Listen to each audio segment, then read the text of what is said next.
வணக்கம் மக்களே. இன்னைக்கு நம்மளோட இணைஞ்சிருக்கிறது யாரு அப்படின்னு பாத்தீங்கன்னா, பாலாறு வேலாயுதம் சுவாமிகள் தான் இருக்காரு. அவர்கிட்ட நிறைய விஷயங்கள் கேட்டு தெரிஞ்சுக்க வேண்டியது இருக்கு. வாங்க பேசலாம்.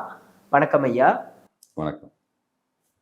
சார், எல்லாருக்குமே குலதெய்வம் அப்படின்னு ஒண்ணு இருக்கும். ஆனா ஒரு சிலரை பார்த்து மட்டும் உங்களுக்கு குலதெய்வ சாபம் இருக்கு அப்படின்னு சொல்றாங்களே. குலதெய்வ சாபம் அப்படின்னா என்ன சார்? அதை எப்படி தெரிஞ்சுக்கிறது?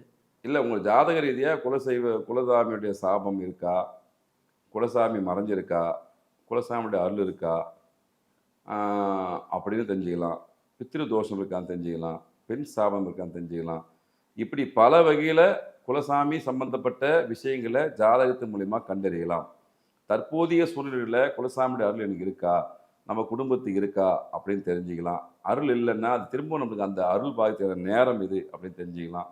இப்படி பல வகையிலும் குலசாமி தொடர்பான அனைத்து கேள்விகளுக்குமே ஜாதக ரீதியாக பதில் இருக்கிறது. உண்மையிலே நீங்கள் நல்ல ஒரு ஜோதிடரை போய் தொடர்பு கொண்டு பேசும்போது இதுக்கான ப்ராசஸ் அவங்க சொல்லுவாங்க. அதே மாதிரி சித்தர்கள் வழிபாட்டு முறை இருக்குது. குலதெய்வத்தை வீட்டுக்குள்ளே நீங்கள் வர வச்சு பேசக்கூடிய தன்மை, அதோட நெருங்கி இருக்கக்கூடிய தன்மையும் சித்தர்கள் வழிபாட்டு முறை இருக்குது. ஜாதகத்து மூலயமா குலசாமி தெரியாதவங்களை கண்டுபிடிச்சும் தரலாம். அந்த குலசாமியை வீட்டில் நடமாட வைக்கிற விஷயத்துலையும் தரலாம். சித்தர்கள் அதுக்கான வழிமுறையை கொடுத்துருக்காங்க. அந்த குறைகள், குலசாமி சம்பந்தமான எந்த குறைகள் இருந்தாலும் அதை நிவர்த்தி செய்வதற்கான விஷயங்களும் அந்தந்த ஜாதக அடிப்படையில் தீர்வும் ஜாதகத்தில் உள்ளது. இது தனியாக பொதுவாக நம்ம சொல்ல முடியாது. இந்த சாபம் அந்த சாபம்னு சொல்ல முடியாது. அந்தந்த குலத்துக்கு அவங்க ஜாதகத்தை பார்க்கும்போது தெரிய வரும். சரி, இது எல்லாமே தாண்டி இப்போ பொதுவாக எனக்கு அந்த மாதிரி ஒரு சாபம் இருக்குது, நான் ஃபீல் பண்ணுறேன், என்ன பண்ணுறது அப்படின்னு சொல்லும்போது, நீங்கள் ஒவ்வொரு பௌர்ணமிக்கும் குலசாமியை தொடர்ந்து போய் வழிபட்டு வரணும்.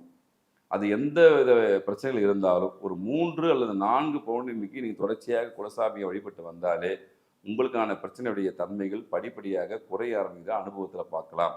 அது பெண் சாபமாக இருந்தாலும், பித்ரு தாபமாக இருந்தாலும், செவ்வாய் தோஷமாக இருந்தாலும், நாகதோஷமாக இருந்தாலும், குலசாமி தோஷமாக இருந்தாலும் ஒரு 3 பௌர்ணமிக்கு தொடர்ச்சியாக குலசாமியை தொடர்ந்து வழிபடும்போது இதனுடைய தாக்கங்கள் மெல்ல மெல்ல குறைந்து சுபிட்சமான விஷயங்கள் நடக்க ஆரம்பிப்பதை கண்கூடா நீங்கள் அனுபவத்தில் பார்க்க முடியும்.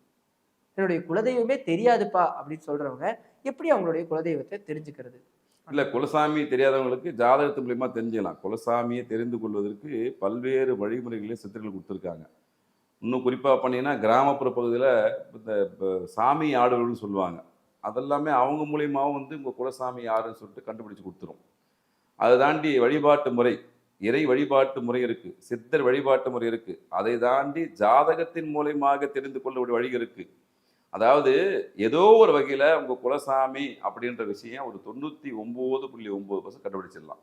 1% உங்களுக்கு தெரியக்கூடாதுன்னு அந்த பிறவியில் கர்மா எழுதிச்சுன்னா தெரியாது. ஆனால் உங்களுக்கு தெரியணும்னு இருந்ததுன்னா எந்த வகையிலாவது யார் மூலியமாவது குலசாமி வெளிப்பட்டுடும். இல்லை, நம்ம திரும்ப திரும்ப இந்த குலசாமி விஷயத்தில் சொல்லக்கூடிய விஷயங்கள் உங்கள் முன்னோர்கள் ஒரு குலசாமியை சொல்லியிருந்தாங்கன்னா அதை கண்டினியூவாக வழிபடணும்.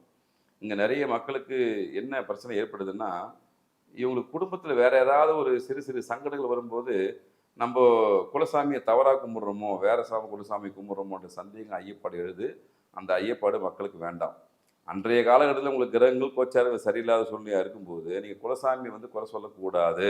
ஏதோ உங்கள் முன்னோர்கள் உங்களுக்கு குலசாமின்னு சொன்னாங்களோ அந்த குலசாமியை தொடர்ந்து வழிபட்டு வர வேண்டும். இப்போ ஜாதகத்து மூலியமாக கண்டுபிடிக்கிறாங்க, அப்போ பார்த்து தெரிஞ்சுக்கலாம் அப்படிலாம் ஆய்வு செய்யக்கூடாது. உண்மையிலே எங்களுக்கு குலசாமி தெரியல, 2 தலைமுறையாக தெரியல, ஒரு தலைமுறையாக தெரியல, எங்களுக்கு முன்னோர்கள் யாருமே எங்களுக்கு சொல்லி வச்சுட்டு போகல அப்படின்றவங்களுக்கு ஒரு 4-5 வழிமுறையில் முக்கியமாக அந்த குலதெய்வ வழிபாடு தெரிஞ்சுக்கிற விஷயம் ஜாதகம் மூலயமா கண்டுபிடிச்சு தெரிஞ்சுக்கலாம். அதில் மாற்றுக்கிறது கிடையாது. நிச்சயமாக கண்டுபிடிக்க முடியும். ஆனால் அது தேவைக்கு மட்டுமே பயன்படுத்தணும். ஏற்கனவே ஒரு குலசாமி வணங்கியிருந்தீங்கன்னா அந்த குலசாமி பிளஸ்ஸிங் பெறத்துக்கு என்னென்ன பண்ணணும், அவருடைய அருளை பெறுவதற்கு என்னன்னு சொல்லி கேட்டு தவிர்த்து புதுசாக ஒரு வழிமுறை இருக்குதாமே அதில் போய் பார்த்துக்கலான்ற முயற்சி யாரும் ஈடுபட வேண்டாம். உண்மையிலேயே குலசாமி உங்களுக்கு தெரியும்னு சொல்லிட்டு ஆர்வமும் முயற்சியும் இருந்துச்சுன்னா கண்டிப்பாக அது உங்களை நோக்கி வர ஆரம்பிக்கும். அது எந்த மாற்று கருத்தும் கிடையாது. இந்த ஒரு சந்திப்புக்கு ரொம்ப ரொம்ப நன்றி ஐயா.